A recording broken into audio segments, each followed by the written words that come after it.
Semen analysis को लेके couples के बहुत सारे सवाल होते हैं। मैम, हमारी सीमन एनालिसिस रिपोर्ट कैसी आई है, ठीक है कि नहीं, मॉर्फोलॉजी का क्या मतलब होता है, कोई चिंता की बात तो नहीं है। ऐसे कई सवाल कपल्स के मन में होते हैं। उनसे रिलेटेड सीमन पैरामीटर्स और उनके सॉल्यूशंस पे काफी डिस्कशन होता है। तो आज इस वीडियो में हम समझेंगे कि सीमन के कौन से पैरामीटर्स का क्या मतलब होता है और उनकी नॉर्मल रेंज क्या होती है और उनके एबनॉर्मल होने का क्या मतलब होता है। हेलो एवरीवन, मेरा नाम डॉक्टर पारुल अग्रवाल है और मैं एक सीनियर आईवीएफ कंसल्टेंट हूँ। सीमन में 5% स्पर्म्स होते हैं और 95% सेमाइनल फ्लूइड होता है। Seminal fluid seminal vesicle, prostate glands और बल्बोयूरेथ्रल ग्लैंड के सिक्रीशन से बनता है। सीमन एनालिसिस जब हम करते हैं तो उसका एक मैक्रोस्कोपिक एग्जामिनेशन होता है और एक माइक्रोस्कोपिक एग्जामिनेशन होता है। मैक्रोस्कोपिक एग्जामिनेशन की अगर हम बात करते हैं तो उसमें लिक्विफेक्शन टाइम देखा जाता है। सीमन सैंपल इनिशियली थिक होता है और सीमन में प्रेजेंट प्रोटियोलिटिक एंजाइम्स की मदद से वह थिक सैंपल एक थिन सैंपल में कन्वर्ट होता है। इस सैंपल को थिक से थिन होने में जो टाइम लगता है उसे हम लिक्विफेक्शन टाइम कहते हैं। इसका नॉर्मल ड्यूरेशन 20 to 30 मिनट्स होता है। किसी में ये 1 आवर भी हो सकता है। Longer liquefaction time seminal fluid के कॉम्पोजिशन की एबनॉर्मलिटी के कारण या एंजाइमेटिक प्रोसेस में गड़बड़ी के कारण हो सकता है। जिनका भी लिक्विफेक्शन टाइम हायर साइड पे होता है उनको कंसीव करने में दिक्कत हो सकती है।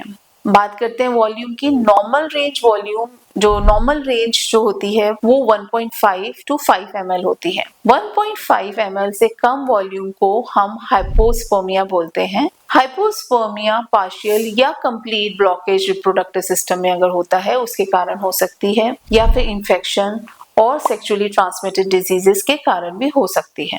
हाइपरस्पर्मिया यानी कि excessive volume of semen, extended period of sexual arousal, long abstinence period या फिर एक्सेसिव फ्लूइड इनटेक की वजह से भी हो सकती है। बात करते हैं कलर की। नॉर्मल कलर जो होता है व्हाइटिश ग्रे होता है। येलो या रेड इन्फेक्शन के कारण हो सकता है। येलो यूजुअली जॉन्डिस में या किसी मेडिकेशन के असर से या प्रोस्टाइटिस की वजह से भी हो सकता है। पीएच वैल्यू की नॉर्मल रेंज 7.2 to 7.8 होती है। एसिडिक सीमन जिसमें पीएच वैल्यू 7 से भी कम होती है वो सेमाइनल फ्लूइड में ब्लॉकेज के कारण हो सकती है। हाईली एल्कलीन सीमन जिसमें पीएच वैल्यू नॉर्मल से ज्यादा होती है वो इन्फेक्शन के कारण हो सकती है। बात करते हैं ओडर की। स्मेल, अगर फिशी स्मेल है तो ये इन्फेक्शन का कारण हो सकता है। स्वीट स्मेल डायबिटिक पेशेंट्स में मिल सकती है। Viscosity, hyper viscous semen sperm movements को इंपेयर करता है और इनफर्टिलिटी का कारण हो सकता है। हाइपोविस्कस सीमन या वाटरी सीमन इन्फेक्शन या फिर लंबे समय के बाद इजैकुलेशन के कारण हो सकता है। अब बात करते हैं माइक्रोस्कोपिक एग्जामिनेशन की। माइक्रोस्कोपिक एग्जामिनेशन में हम देखते हैं sperm motility. Motility forward progressive हो सकती है, नॉन प्रोग्रेसिव हो सकती है या नॉन मोटाइल स्पर्म्स हो सकते हैं। फॉरवर्ड प्रोग्रेसिव स्पर्म्स वो स्पर्म्स होते हैं जो लीनियर डायरेक्शन में 25 माइक्रोमीटर पर सेकंड की स्पीड से आगे बढ़ते हैं। ऐसे स्पर्म्स एटलीस्ट 30% होने चाहिए। नॉन प्रोग्रेसिव स्पर्म्स वो होते हैं जो अपनी ही जगह पे घूमते रहते हैं और आगे नहीं बढ़ पाते।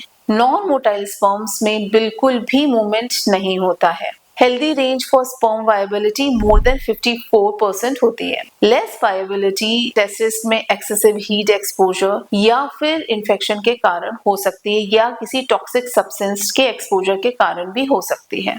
अगर कंप्लीटली नॉन वायबल स्पर्म्स हैं तो इस कंडीशन को हम नेक्रोस्पर्मिया बोलते हैं। वायबल और नॉन मोटाइल स्पर्म्स को डिस्टिंग्विश करने के लिए भी टेस्ट होते हैं। अब बात करते हैं स्पर्म काउंट्स की। WHO के अकॉर्डिंग जो नॉर्मल वैल्यू होती है स्पर्म काउंट की वो मोर देन 16 मिलियन पर ml होती है या 39 मिलियन पर इजैकुलेट मानी जाती है। काउंट लेस देन 16 मिलियन पर ml अगर होता है तो उसके कई कारण होते हैं जो हम आगे चल के डिस्कस करेंगे। मॉर्फोलॉजी की बात करें, मॉर्फोलॉजी यानी कि स्पर्म का स्ट्रक्चर। एबनॉर्मल मॉर्फोलॉजी में हेड डिफेक्ट्स हो सकते हैं, नेक डिफेक्ट्स हो सकते हैं या फिर टेल डिफेक्ट्स हो सकते हैं। अगर नॉर्मल स्पर्म्स लेस देन 4% होते हैं उस कंडीशन को हम टेरेटोजोस्पर्मिया बोलते हैं। एक और इम्पोर्टेंट फैक्टर है वो है फ्रक्टोज कंटेंट का। फ्रक्टोज कंटेंट सेमिनल वेसिकल की हेल्थ को बताता है। इसकी नॉर्मल रेंज 2 to 3 मिलीग्राम पर ml होती है। तो आज इस वीडियो के माध्यम से हमने जाना कि डिफरेंट सीमन पैरामीटर्स को कैसे समझें। मैं आशा करती हूँ कि इस वीडियो को देखने के बाद आपको सीमन एनालिसिस को समझने में आसानी होगी। Thank you so much.